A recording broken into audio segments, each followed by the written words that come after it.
Hello guys! Hello! This is for Scorpio. Welcome Scorpio! Alamin natin kung anong messages, anong vibration, energy gabay para sa inyong lahat. This is general reading, so alamin natin Scorpio kung resonated ka dito.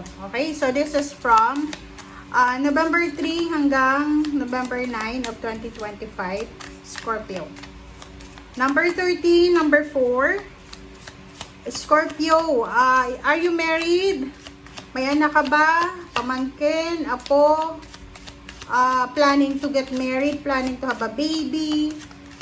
Nakikita ko sir dito na sa linggong ito ay meron kang responsibilidad na kailangan bigyan ng focus. Okay? So maybe kung may anak ka, posibleng yung anak mo ay nangangailangan ng atensyon, ng kalinga. Yung anak mo ay nangangailangan ng pagmamahal. Alright. Wait lang. Ang dami nito. Okay? Sorry. Okay. Wait lang guys. Nakakaloka. Ano ba yan? Okay. You have 4 cards dito, Scorpio. Number 15, 6, number 13, 4, number 2, number 3. Okay.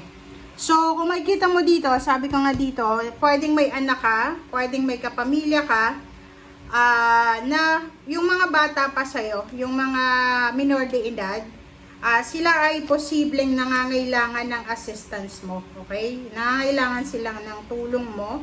So, sinasabi ng bara sa'yo dyan na you need to be aware. Kasi minsan, di ba, may mga parents na binibigay lang nila yung kanilang obligation, like yung money, especially yung iba na nasa malayo. And hindi nyo masyadong napapansin na hindi lang pera yung kailangan ng iyong pamilya, especially ng anak nyo. Number 15, number 6, sinasabi ng barahan na you need to be strong. You need to be strong, you need to be brave, you need to be courageous. Kasi marami kang marami kang plano sa buhay. Meron ditong Scorpio na siya ay pwedeng OFW or nagpaplano siyang pumunta ng ibang bansa, or maybe you're relocating, and isa sa mga pwedeng humahad lang sa plano mo na to na umalis, magpakalayo-layo is yung anak mo siguro. So dito sinasabi na if you're planning to travel, if you're planning to relocate, if you're planning to find your own happiness, you need to be courageous. Isipin mo na maraming umaasa sa'yo. Parang ganon. So, you need to be, you need to be courageous talaga. Maging brave ka. Kasi, especially kung mother or father kayo, talagang yung batang ito, diba? Itong batang ito ay talagang kailangan niya ng suporta. Hindi lang financial, kundi emotional or physical. So, kailangan niya ng full support. Lalo kung bata pa siya. Okay? Nasa minor de edad pa lang siya. Alright. So, let's check. Second deck tayo, Scorpio.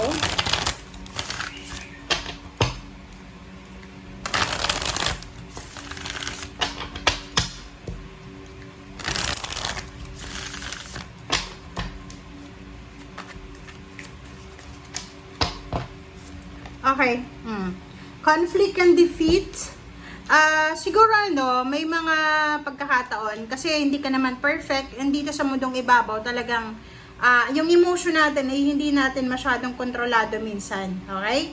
So, sinasabi ng bara sa'yo dito, Scorpio, na if ever lang na maka-experience ka, pwedeng mag-asawa, mag-boyfriend, girlfriend, magnanay, magkapatid, magkatrabaho, boss, employee, relationship, pwedeng magkaroon kayo ng mga bagay-bagay na hindi nyo mapagkakaintindihan, there's a conflict and defeat.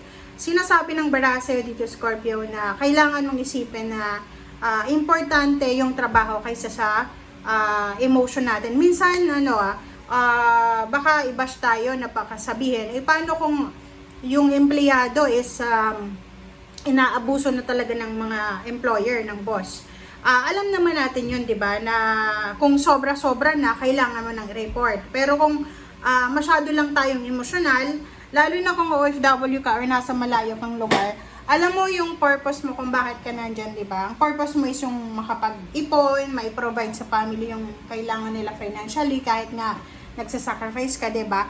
And, sinasabi ng baraha sa'yo na nasa tama naman yung plano mo, tama naman yung mindset mo, pero minsan, sa sobrang homesickness, sa sobrang negative na nararamdaman, emosyonal, nagiging parang nagiging unfair tayo, kasi minsan hindi lang naman ibang tao yung may mali, minsan tayo rin. So, kailangan nating maging aware, kailangan nating ma-realize, mag-meditate tayo, mag-contemplate tayo.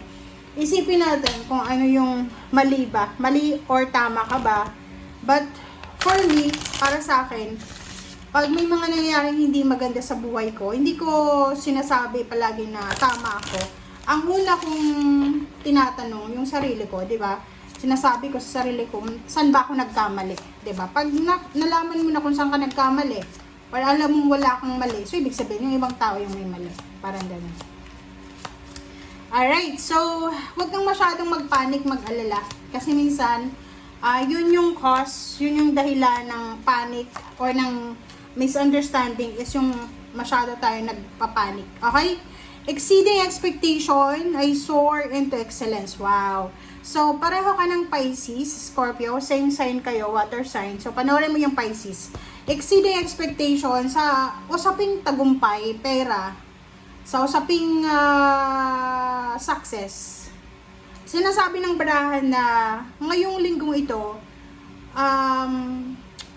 mataas pa sa expectation mo ang pwedeng mangyari sa'yo. Like, halimbawa, nag-i-expect ka na ma-renew yung contract mo. Nag-i-expect ka na tumaas yung sweldo mo, pero hindi sa extent na ganito. So, pwedeng in-expect mo na konti lang yung additional sa salary mo, but double pala. So, exceeding expectation. So, simula ngayong November na to, parang nakikita ko sa'yo dito na merong mga Scorpio na sobra-sobrang may enjoy nyo yung tagumpay nyo. Okay? Enjoying your tagumpay. Diba? Ang ganda. Ano pa ba? Scorpio.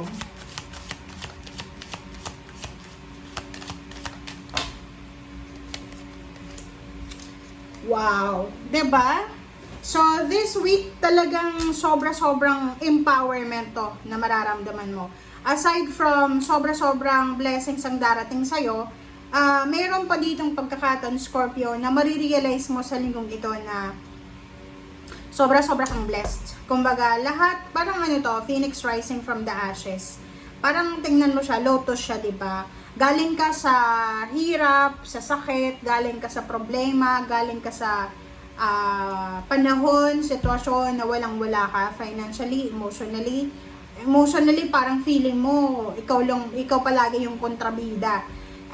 Financially, walang-wala ka palagi. But now, this week, mararamdaman mo. This week, you will feel super, super grateful, thankful, and mararamdaman mo sa linggong ito na nalampasan mo na yung pagsubok mo. So, kumbaga, iba ka na ngayon eh. Yung parang, kung i-compare mo yung buhay mo dati, i-compare mo 5 months ago, mas nasa angat ka ngayon or nakakaangat ka ngayon kaysa dati mong buhay.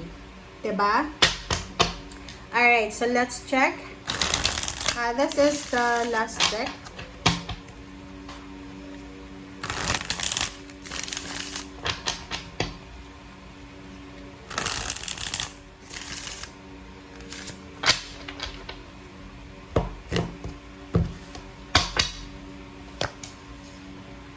Okay, the Devil, Queen of Swords, and the Strength card.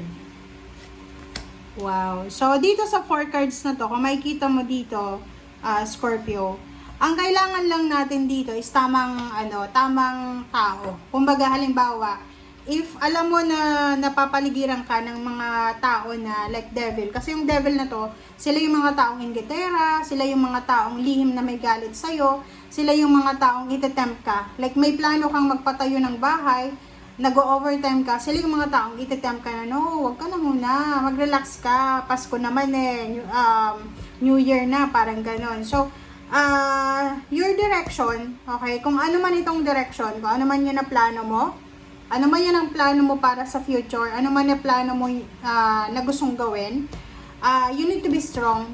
lumaban ka, magpakatatag ka, nalabanan lahat ng klase ng tukso. And makinig tayo palagi sa sinasabi ng ating intuition. Okay? Mag-pray, mag-meditate, makinig ka sa sinasabi ng iyong puso. Okay, so 7 of Wands, diba?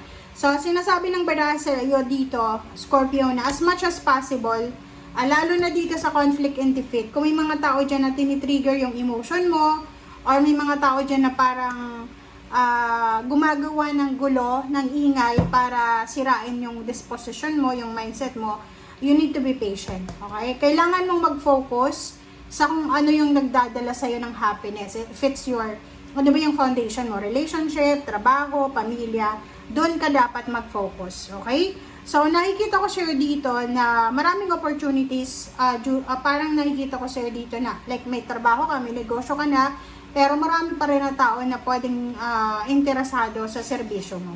Okay? Thank you guys for watching. Bye!